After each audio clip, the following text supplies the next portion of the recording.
Hey everyone, welcome to another video. If you're new here, my name is Lavanya Tico LeBlanc. I'm a California realtor and I share lifestyle and real estate content on this channel. Today, I'm going to be talking about what home price you can afford based on your rent. I'm also going to share a few of the hidden fees that aren't really talked about on the front end of the buying process, so you can know what to look out for, you can know what they mean, and how much you need to be saving. So if you want to learn more, make sure you like, subscribe, and grab a pen and paper because class is about to start.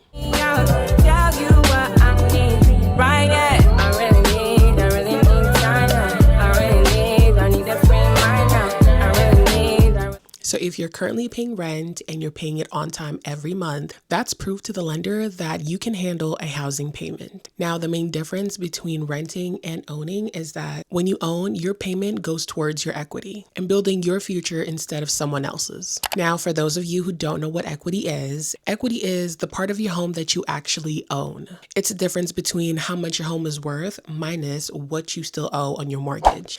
So for example, if your home is worth $400,000 and you owe $300,000, then your equity is $100,000. So the more you make your mortgage payment, the more your equity grows. But fun fact, that equity doesn't just sit there. You can actually take that $100,000 and use it. You can use it to buy a home, invest, pay off some debt, remodel or upgrade your home, help pay for college, start or grow a business, and more. It's like having a savings account built into your home that grows as your home value goes up. Okay, now that you know what equity is, let's go back to the original topic. So if you're paying rent in California, you're probably closer to owning a home than you think. When lenders look at what you can afford, they include your loan payment, property taxes, homeowner's insurance, and sometimes HOA fees. All of that combined should be close to what you're already paying in rent or what you're comfortable paying. Now, let's take a look at some examples of realistic California numbers. So if you're paying $1,800 in rent, that can usually support a home around $280 to $320.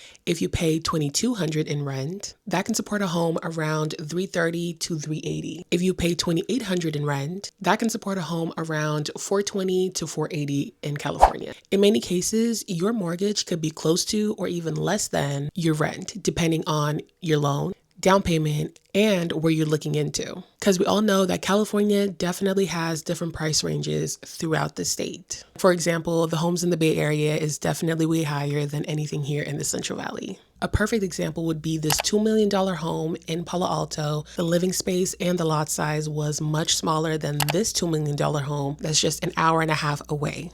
So when you're looking for a home, definitely put a lot of thought into the city you're looking into because that can definitely change your whole price range. Now remember, two different people paying the same rent can also qualify for two completely different price points because lenders also look at credit score, income, payments, credit cards, student loans, and how much you have saved. So your rent is the starting point, but it's not the full picture. Now, with everything I just mentioned in mind, another reason why you might be closer to owning a home is because California has a bunch of programs to offer. A few of the programs are the first-time home buyer program, down payment assistance program, and grants and closing cost help programs. Whenever I mention these programs, a lot of renters are shocked when they realize they actually can qualify because they have help. So if you're currently renting and you're curious about how much you can afford, the next step isn't to go online and start looking for homes. No.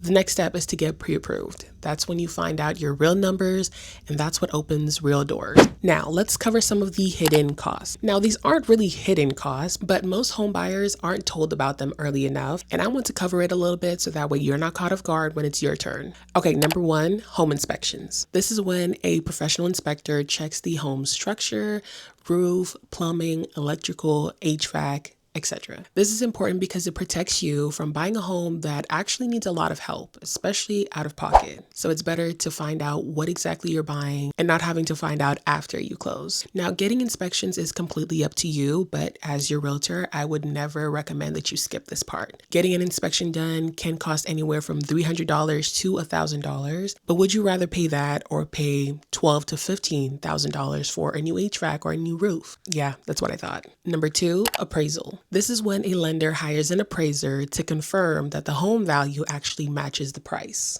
This is important for you and your lender because the bank will not lend more than what the home is actually worth. This can cost anywhere from $400 to $800. Number 3, credit reports and loan fees. This is when your lender runs your credit and processes your loan. Loan fees may vary, but it's usually added to your closing cost at the end. And if you're wondering, this doesn't include a pre-approval. Getting a pre-approval is completely free and it doesn't lock you into anything. Number 4, earnest money deposit. This is a deposit when you make an offer on a home you want. This is important because it shows the sellers that you're really serious about buying this home.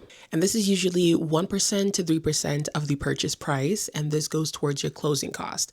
This is not an extra fee. Number 5, closing costs. These are fees that finalizes the purchase of the home, and they include lender fees, escrow fees, title insurance, recording, prepaid taxes, and insurance. And this is typically 2% to 4% of the purchase price. Number 6, property taxes and insurance. This is your first chunk of your homeowner's insurance and property taxes payment, and it's usually collected at closing. This can cost anywhere from $1,500 to $4,000 depending on the home. And number 7, HOA fees. Now this only applies to homes that are within HOA communities. So if the home is within an HOA community, you may owe the first month of the HOA fee, transfer fee, and move-in fee. And this can cost anywhere from $300 to $1,000, really depending on the community. Now, really quickly, let's talk about how much you really need to be saving. Now, here's a really good rule of thumb in California. Plan for 3 to 5% of the purchase price on top of your down payment. So on a $350,000 home, that would be around $10,000 to $17,000